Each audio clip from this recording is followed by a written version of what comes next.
नमस्कार, मैं डॉक्टर रवि राय आप सभी दर्शकों का हार्दिक स्वागत करता हूं।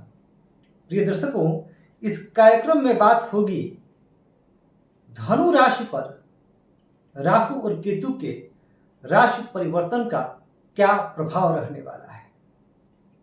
पूर्व में हम मेष से लेकर के वृश्चिक राशि तक चर्चा कर चुके हैं और मैं आप लोगों को बता चुका हूं कि राहु और केतु का राशि परिवर्तन हो रहा है 30 अक्टूबर 2023 को।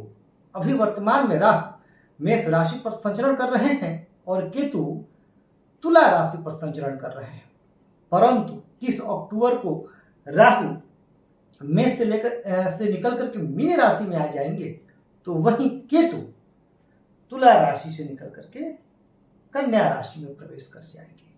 तो धनु राशि के जातकों पर इसका क्या प्रभाव होगा, धनु राशि के जातकों को क्या सावधानियां रखनी चाहिए और धनु राशि के जातकों को क्या उपाय करना चाहिए और किन क्षेत्रों में धनु राशि के जातकों को बहुत लाभ मिलने वाला है, हम इस पर चर्चा करेंगे।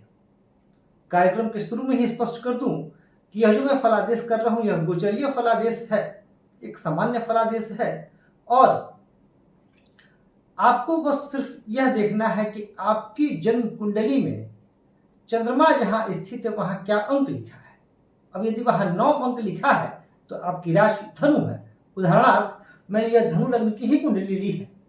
अब जहां चंद्रमा है वहां 9 अंक लिखा हो तो यह तो मैंने इसे चंद्र लग्न मान लिया है आपको समझाने के लिए, परंतु यह कोई जरूरी नहीं है कि आपके चंद्रमा यही लिखे हो सकता है कि आपकी जन्म कुंडली किसी और लग्न की हो और चंद्रमा आपके यहाँ, पर यहाँ 9 अंक लिखा होना चाहिए। हो सकता है चंद्रमा यहाँ स्थित हो दशम भाव में, परंतु वहां 9 अंक लिखा हुआ है तो आपकी राशि धनु है।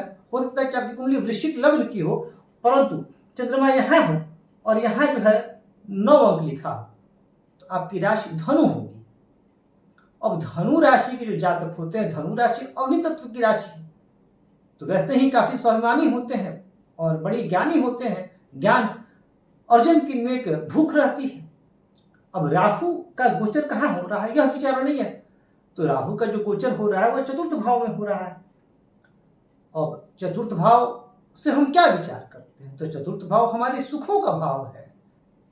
भूमि, भवन, वाहन, सुख, माता, जनता, इन चीजों मुख्यतः इन चीजों को चतुर्थ भाव दर्शाता है। तो कुछ विद्वान कहते हैं कि मानसिक शक्ति का भी भाव है।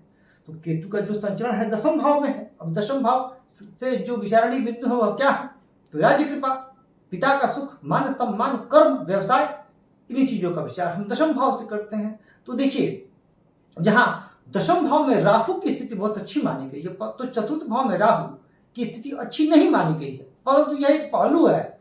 धनु राशि के जातकों के साथ बहुत कुछ अच्छा होने वाला है, परंतु बात पहले मैं कुछ निगेटिव चीजों की कर लूं, उसके बाद आपके साथ क्या अच्छा होने वाला है उस पर भी हम बात करेंगे। तो देखिए चतुर्थ भाव में भी जब भी राहु का गोचर होता है तो जातक की मानसिक चिंताएं बढ़ने लगती हैं और राहु के गोचर से पहले ही उसका असर दिखना शुरू हो जाता है। यानी अभी जो धनु राशि के व्यक्ति हैं, अधिकांश व्यक्ति, मैं यह कह सकता हूं कि वह कुछ मानसिक तनाव से गुजर रहे हैं, कुछ विशेष चिंता जो है उन्हें खाई जा रही है, इसकी संभावना प्रबलतम है। तो वहीं इस पूरी दशा काल में आपको अपनी माता जी के स्वास्थ्य का विशेष ध्यान रखना है, क्योंकि भाव माता का भी भाव है, तो आपको अपनी मां की सेहत का ध्यान अवश्य रखना है। इसके अलावा क्योंकि यह भाव भूमि, भवन, वाहन को भी दर्शाता है, तो इन चीजों में क्या सावधानियां, तो भूमि खरीदने से पहले आपको सावधानी बरतनी है। हर एक छोटी से छोटी बारीकियों पर भी आपका नजर होना चाहिए। अगर आप कोई फ्लैट खरीदने का सोच रहे हैं तो बिल्डर से संबंधित सारी जानकारी आपको होनी ही चाहिए। इसके अलावा वाहन चलाते समय आपको विशेष सावधानी रखनी है। ये कुछ साधारण सावधानियां हैं, परंतु आपके लिए कुछ और भी है। तो वही केतु का जो बन रहा है दशम भाव में, देखिए केतु कैसे ग्रह होते हैं। केतु के बारे में क्या कहा, जहां राहु सांसारिक सुख देने वाले ग्रह है तो वहीं केतु कैसे ग्रह है, तो केतु आध्यात्मिक ग्रह है और केतु विच्छेद कराते हैं जहां भी स्थित होते हैं। तो दशम भाव में होने का क्या अर्थ, मान सम्मान में कुछ कमी आ सकती है। पिता के सुख में कमी आ सकती है, पिताजी से वैचारिक मतभेद हो सकते हैं और पहले तो मतभेद है तो बढ़ सकते हैं।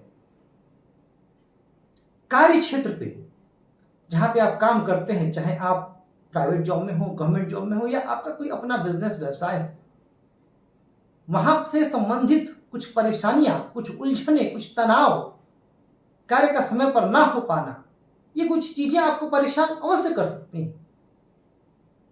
ये स्थिति दृष्टिगोचर हो रही है और आपके ऊपर मानसिक बोझ बहुत ज्यादा बढ़ सकता है। अच्छा, राहु की जो दृष्टि है यह अष्टम भाव पर जा रही है, हालांकि मूल त्रिकोण की दृष्टि है, तो कुछ धनु राशि के कुछ जातकों को जिनकी कुंडली का अष्टम भाव जागृत है, उन्हें कुछ गुण विद्याओं में जो है रुचि जागृत होगी। ज्योतिष शास्त्र में या रिसर्च के फील्ड में, विज्ञान के किसी विषय में या समाज शास्त्र के किसी विषय में वह शोध की तरफ उन्मुख हो सकते हैं। वहीं कुछ जातक तंत्र मंत्र की तरफ भी उन्मुख हो सकते हैं। दशम भाव पर राहु की दृष्टि अच्छी नहीं, मैं बता चुका हूं, कार्य क्षेत्र में परेशानी। तो वहीं व्यय भाव पर राहु की दृष्टि आपसे अकारण व्यय करवाएगी। तो केतु की जो दृष्टि है, केतु की जो दृष्टि जा रही है कहां? धन, वाणी और कुटुंब के भाव पर। यह दर्शा रही है कि आपको आर्थिक मामलों में विशेष सावधान रहना चाहिए, अपनी वाणी को लेकर के सजग रहना चाहिए, और कुटुंब में कुछ परेशानियां, उलझने जो है वो दृष्टिगोचर हो रही। चतुर्थ भाव पर केतु की दृष्टि माता के स्वास्थ्य से संबंधित परेशानी और भूमि विवाद की संभावना को दृष्टिगोचर कर रही है। तो ही केतु की जो दृष्टि है छठे भाव पर आ रही है, वह आप अपने शत्रुओं को हराने में, परास्त करने में सक्षम होंगे। देखिए, अब आते हैं दूसरे पहलू पर।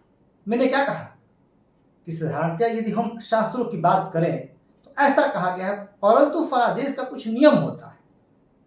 सिर्फ एक ग्रह को तो मानकर हम फलादेश कर नहीं सकते। अब आते हैं आपकी इस स्थिति पर जहां शनिदेव विराजमान है आपके पराक्रम भाव में और देव गुरु विराजमान है पंचम भाव में। अभी गुरु राहु की जो युति है वर्तमान में, जब मैं यह बता रहा हूं, ये तो अक्टूबर के बाद होगा ना, परंतु अभी गुरु राहु की युति यही है। पर सर्वाधिक जो आपके साथ अच्छी और सकारात्मक चीज होगी वह यह होगी कि पंचम भाव में जो गुरु विराजमान है वह आपकी बुद्धि को श्रेष्ठ रखेंगे और शनिदेव पराक्रम भाव में स्थित होकर के आपको अदम्य साहसी और पराक्रमी बनाएंगे। और इन दोनों का शुभ प्रभाव राहु के अशुभ प्रभाव को बहुत हद तक मिनिमाइज कर देगा, यानी कार्य क्षेत्र पे आपका कोई नुकसान बड़ा नहीं कर पाएगा। शनिदेव का पराक्रम में होना अपने आप में एक वरदान है, क्योंकि अगर आप ज्योतिष शास्त्र को देखें तो अमूमन यह कहा जाता है कि तीसरे भाव, छठे भाव, दशम और एकादश में जो पाप ग्रह है, खास करके शनि इत्यादि ग्रह अच्छा फल देते हैं। और गोचर से धनु राशि के लिए वरदान मैंने क्यों कहा? इसलिए कहा कि यह अपनी ही राशि में आ जाते हैं जो कि कुंभ राशि है। अब यहां पर निसंदेह आपके कार्यों की प्रशंसा होगी, आपका यश बढ़ेगा, आपके भाग्य में अवृद्धि होगी और आप अपने कार्यों से जाने और पहचाने जाने लगेंगे। पंचम भाव में यहां पर बृहस्पति की उपस्थिति आपके बुद्धि के लिए श्रेष्ठ, बृहस्पति के भाग्य भाव पर दृष्टि आपके भाग्य में अवृद्धि कराने वाली, लाभ पर दृष्टि लाभ का मार्ग प्रशस्त करने वाली बनेगी। और लग्न पर दृष्टि बृहस्पति की आपके अंदर आध्यात्म धर्म का समावेश कराएगी। यानी दो प्रमुख की जब भी बात गोचर की होती है ना, तो राहु, केतु, गुरु और शनि विचारणीय होते हैं, क्योंकि शनि एक राशि पर 2.5 साल, गुरु 13 महीने, राहु केतु 18 महीने। तो जब आपको इन दो प्रमुख ग्रहों का सपोर्ट मिल रहा है तो आपको बहुत ज्यादा चिंतित नहीं होनी चाहिए, क्योंकि यहां से ये आपके कार्य को सुगम और सरल करते हुए दिखाई देंगे। मैंने कार्यक्रम की शुरुआत में एक बात कहा कि यह एक साधारण फलादेश है। क्यों कहा? कारण को समझिए। ज्योतिष शास्त्र सिर्फ गोचर तक तो सीमित है नहीं, इसके अलावा भी महादशा, अंतर्दशा, प्रत्यंतर दशा, योगिनी दशा, बहुत सारी चीजें हमें विचार करनी होती है। अब मान लेते हैं कि मैंने धनु राशि की जातकों को कुछ अशुभ फल बताए, परंतु यदि उनकी जन्म कुंडली में योगकारक ग्रहों की दशा चल रही है, और तो 7.5 से ही मुक्त हो चुके हैं, किसी अच्छे ग्रह की दशा चल रही है, योगकारक ग्रह की दशा चल रही है, तो फिर यह जो गोचरीय प्रभाव है, अशुभ प्रभाव, वह बहुत हद तक कम हो जाएगा और उन्हें अधिकाधिक मात्रा में शुभ फलों की प्राप्ति होगी। फिर उस परिस्थिति में उन्हें अपने कार्य क्षेत्र में प्रशंसा, यश, गौरव के भागी बनेंगे वो, और सभी जगह से उनको अच्छे फल प्राप्त होंगे। परंतु यह भी एक परिस्थिति तो निर्मित हो सकती है ना कि गोचर में भी कुछ अशुभ स्थितियां बन रही हैं और महादशा और अंतरदशा भी किसी अशुभ ग्रह की चल रही है, फिर उस परिस्थिति में कुछ परेशानी बढ़ जाएगी। परंतु फिर भी शनि और देवगुरु बृहस्पति की कृपा की वजह से आपके कार्य बनने लगेंगे। और उसके बाद मई के बाद क्या होगा? मई के बाद देवगुरु बृहस्पति यानी मई 2024 के बाद देवगुरु बृहस्पति आ जाएंगे आपके छठे भाव में। तो ठीक है, छठे भाव में आना बहुत अच्छा तो नहीं बताया गया, परंतु आप अपने रोगों से लड़ पाइएगा, शत्रुओं पर विजयी होइएगा। बृहस्पति की दृष्टि आपके कर्म भाव पर जाएगी, जो कि राहु और केतु के प्रभाव को कम करेगी। इस बात को नोट कीजिएगा। जब मई 2024 से बृहस्पति भले छठे भाव में होंगे और वहां भी शत्रुओं का विनाश करेंगे, कई शास्त्रों में शत्रुहंता बताया गया है इनको। अब यहाँ से जो इनकी दृष्टि कर्म भाव पर जाएगी, तो मई 2024 के बाद आपके कार्मिक क्षेत्र में भी उन्नति बहुत तेजी से होगी, क्योंकि वहां केतु पर गुरु की दृष्टि चली जाएगी और केतु का जो अशुभ फल है वह बहुत हद तक कम हो जाएगा। व्यय भाव पर भी देवगुरु की दृष्टि जाएगी, जो कि व्यय भाव पर राहु के अशुभ फलों की में कमी लाएगी। और देवगुरु बृहस्पति की दृष्टि जाएगी धन भाव पर भी, क्योंकि केतु की जो दृष्टि धन भाव पर जा रही है उनके अशुभ फलों को कम करेगी। आपके लिए तो फिर अच्छा है ना। सिर्फ राहु और केतु की गोचर से आपको बहुत चिंतित नहीं होना है, क्योंकि देवगुरु बृहस्पति और शनिदेव मोर्चा संभाले हुए हैं आपके लिए और बहुत कुछ आपको देना चाहते हैं। अब सावधानी क्या रखनी है ये जानते हैं, फिर उपाय पर बात करेंगे। देखिए, सावधानी ये रखनी है कि इस समय में आपको, जैसे कि मैंने कहा कि आपके पास मौका आएगा, राहु आते हैं तो मौका लेके आते हैं। अच्छा करना हो तो भी, बुरा करना हो तो भी आपको ट्रैप करेंगे वो, और फिर फंसा करके आपसे गलत निर्णय आप ले लेंगे। तो किसी भी प्रॉपर्टी में इन्वेस्ट करने से पहले आपको बहुत सोचना है। इस पूरी कालावधि में आप स्टॉक मार्केट में अगर आप काम करते हैं तो लॉन्ग टर्म इन्वेस्टमेंट की तरफ जाइएगा। तो वही यदि आप विद्यार्थी हैं तो आपके लिए समय अच्छा है। दूसरी सावधानी आपको यह रखनी है कि आपको अपनी मां के स्वास्थ्य का विशेष ख्याल रखना है। थोड़ी सी भी कोई परेशानी हो तुरंत टेस्ट करवाइएगा। आपको ध्यान यह रखना है कि आपको अपनी वाणी पर संयम रखना है और अपने ऊपर बहुत ज्यादा मानसिक बोझ लेकर के नहीं चलना है। बहुत ज्यादा आप स्ट्रेस में नहीं आना है। आपको स्ट्रेस मैनेजमेंट के लिए आप योगा, प्राणायाम, रिलैक्सिंग थेरेपी, म्यूजिक वगैरह सुन सकते हैं जो आपको अच्छा लगता हो, या आप अपने परिवार के साथ कहीं बाहर घूमने का प्लान बनाना होगा। आपको हर 6 महीने कम से कम एक छोटा ट्रिप ही सही, क्योंकि इस समय में क्या होगा कि आपका फैमिली से थोड़ा सा जो कनेक्शन है वो कम होगा, क्योंकि आप निस्संदेह काम में ज्यादा फोकस करेंगे, स्पिरिचुअलिटी की तरफ बढ़ेंगे। तो कहीं ना कहीं जो बॉन्डिंग होगी वो थोड़ी सी मुझे वीक होती हुई दिखाई दे रही है। तो थोड़ा सा वक्त, समय आपको परिवार को अवश्य देना है। और राहु की इस स्थिति की वजह से आपको बहुत जल्दी किसी पर भरोसा नहीं करना। देखिए, मित्र होने चाहिए, भाव मित्र को भी दर्शाता है, मित्र होने चाहिए। मैं खुद ही पर्सनली भी मानता हूँ, और एक दो मित्र तो ऐसे होने चाहिए जिससे हम अपनी बातें शेयर कर सके, ताजा कर सके, मन हल्का होता है। लेकिन बहुत ज्यादा किसी को, अजनबी को या किसी नए मित्र को अपने करीब नहीं आने देना है। मैंने क्या कहा, राहु जब आएंगे जनता के भाव में तो एक छलावा लेकर के आएंगे आपके लिए, एक स्कीम लेकर के आएंगे जिसमें आप ट्रैप हो सकते हैं, और उस ट्रैप से आपको बचना है। कार्यस्थल पर आपको विशेष तौर पर सजग रहना है, चाहे आप गवर्नमेंट जॉब में हो, प्राइवेट जॉब में हो, या आपका खुद का कोई प्रोफेशन हो। आपको ध्यान रखना, इस समय जरूर यह रखना है कि आपसे कोई गलती ना हो। हालांकि टू आर ह्यूमन, गलती करना हमारा स्वभाव होता है, परंतु फिर भी विशेष सतर्क रहना है। यदि आप इन चीजों को थोड़ा सा ध्यान देते हैं तो यह समय आपका धनु राशि के लिए बहुत अच्छा रहेगा। राहु और केतु के चतुर्थ और दशम में गोचर के बावजूद भी, क्योंकि शनिदेव और देवगुरु बृहस्पति आपके लिए अभी सुरक्षा कवच बने हुए, और अगर इनकी कृपा मिल जाए आपके काम सरल होने लगेंगे। अब बात करते हैं हम उपाय की, कि धनु राशि के जातकों को क्या उपाय करके अपने जीवन को और वो बेहतर कर सकते हैं। इन 18 महीनों में राहु और केतु के दुष्प्रभावों से बच सकते हैं। तो देखिए, आपकी राशि धनु है और देवगुरु बृहस्पति इसके स्वामी हैं, तो देवगुरु बृहस्पति को और बल दीजिए। भगवान श्री हरि विष्णु के शरण में जाइए और विष्णु सहस्त्र नाम का पाठ कीजिए।